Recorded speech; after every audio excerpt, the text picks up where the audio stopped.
Hello everybody, and thanks for joining us today on the Oakland Car Review. Before us, we have a car none other than the 2014 Kia Cadenza. Now, the Cadenza is Kia's second largest and one of their most luxurious vehicles. The Cadenza is all new for 2014 as well. This is where Kia is really trying to step up their game and launch into the luxury car segment. Now, on this limited model we have here, it's the top trim level for the Cadenza. We have some very nice features, one of which being these really nice 19-inch wheels. They're very bright, very presence-focused on this vehicle. Stepping to the front headlamps here, we have some nice design cues and accents, one of which being this white accent piece which is in the top of the headlight, which wraps all the way around to the front, and in my opinion, it really just adds a nice look. It takes something like a headlamp that's normally fairly boring and adds some nice styling cues into it as well. And this is a very long vehicle as well as wide. It's definitely a full-size car, and that's really great, especially if you're looking to go on long road trips, have a bunch of suitcases in the back as well as passengers in the rear of the vehicle. We also have blind spot detection as well as a full glass roof, which is really nice. They really help add a lot of nice light into the vehicle. Now, stepping along to the rear here, we have, again, a large trunk opening, which is quite low, so you could easily put your suitcases and what have you in the back without having to lift it very high. We also have sensors in the rear of the bumper, and we also have dual chrome exhaust in the rear, which again adds to that unique look they're going for, which is definitely luxury geared. So let's go in the interior and see what the 2014 Cadenza is all about. Now, on the interior of the Cadenza, we'll find just a whole host of luxury features. We have heated and cooled seats, a heated steering wheel, all controlled by these buttons right down here. Then we also have a rear sunshade, just in case it's too sunny for the rear passengers. The vehicle happens to be up right now. It also helps make it a little cooler in here on those warm days as well. We have, of course, dual zone climate control. We have our standard navigation system across the board on the Cadenza. Very nice, easy to use nav system. Like most Kias, extremely simple. You just hit the menu button, hit POI, go through the various search functions to find your destination. Very easy to use. On our gauge display here, we have a nice reconfigurable gauge display. It's a nice big screen, and then of course we have our standard gauges on the left and right side, which consists of our fuel gauge, our engine temperature, and then our RPMs. So there's that. Now, driving the Cadenza is pretty nice. Pretty nice vehicle to drive.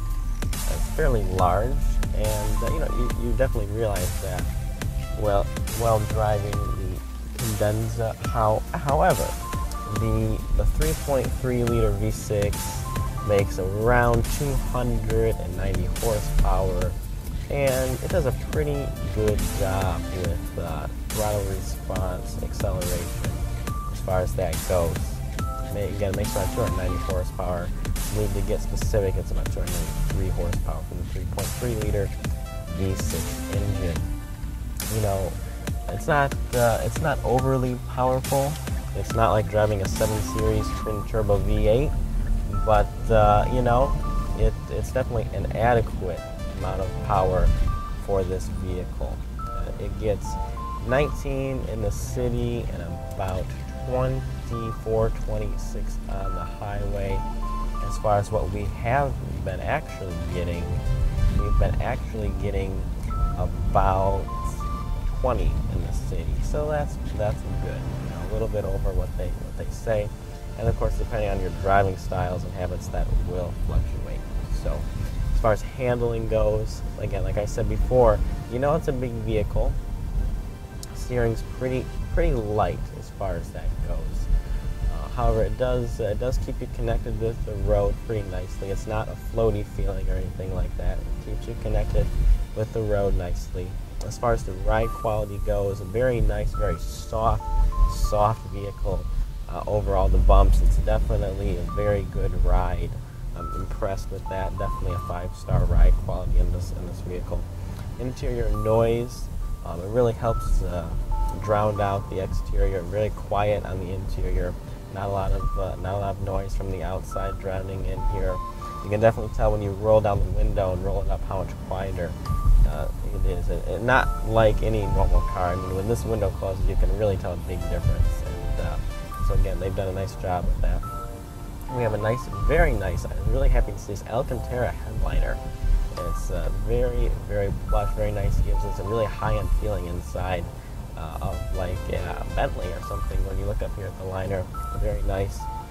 We also have the moon roof, as we like to call it. We have two separate ones, one for the rear passengers, one for the front passengers. The front one opens, the rear one does not.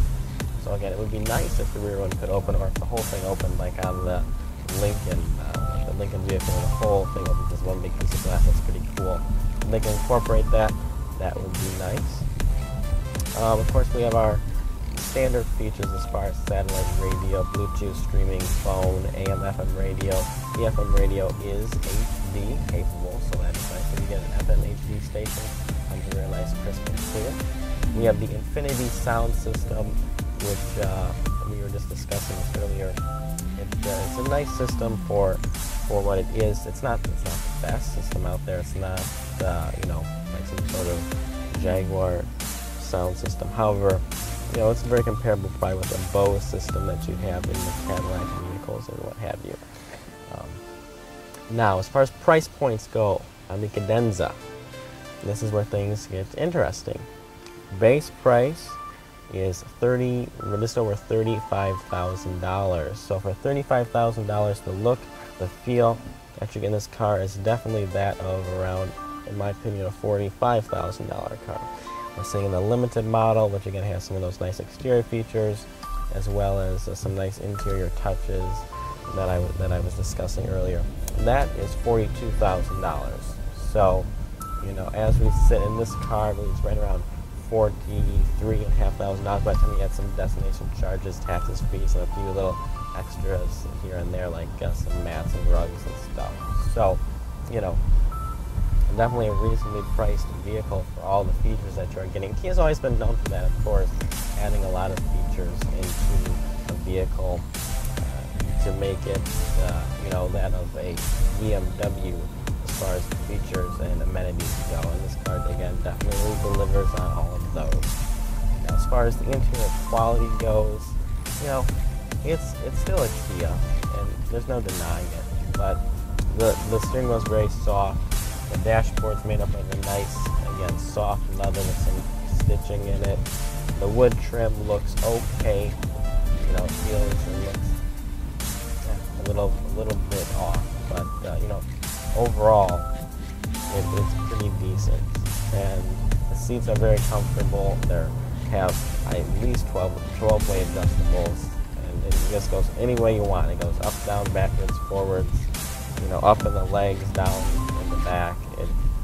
If you can't get comfortable in this chair, then you will not be getting comfortable in anything.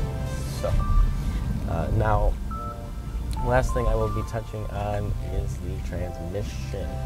And this has a 6-speed automatic transmission. There's really nothing special about it. It responds average, in my opinion. Would we like to see a 7 or 8-speed transmission? Yes. Is a 6-speed getting behind in the times for a vehicle that's trying to be, competing with some really high-end vehicles? Yes. So, in my opinion, they should definitely, for 2015, add a 7 or 8-speed transmission to help out. Now, one other thing that could be done in 2015 would be a larger engine choice. Definitely be nice if we could get the V8 engine that is in the K900 is an option in the Cadenza. That would be definitely a cool thing to do. I don't believe it would be that difficult to get that integrated either. So, yeah, if you're listening, that would be a fun thing. So, anyway, overall, the interior is good. The exterior looks very nice, and it's a comfortable vehicle for $35,000 base price. You get a lot of good standard features, and lots of room for the family. So overall, I say that the Cadenza is definitely a well-positioned vehicle for Kia, and I believe it will do well for them.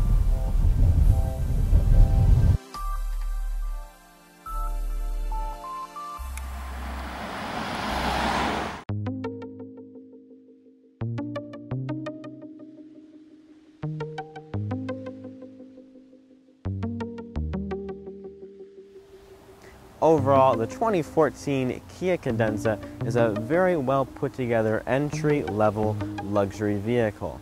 However, the Cadenza represents something more than just a luxury vehicle to Kia. It's Kia's first step in the right direction to producing high-quality, high-end luxury sedans that can go head-to-head with some of the best in the business like Audi and BMW. However, they have a few things that they need to work on, but I believe with time and persistence, they will get there. Well, that's all for today, and thanks for watching this episode of the Oakland Car Review.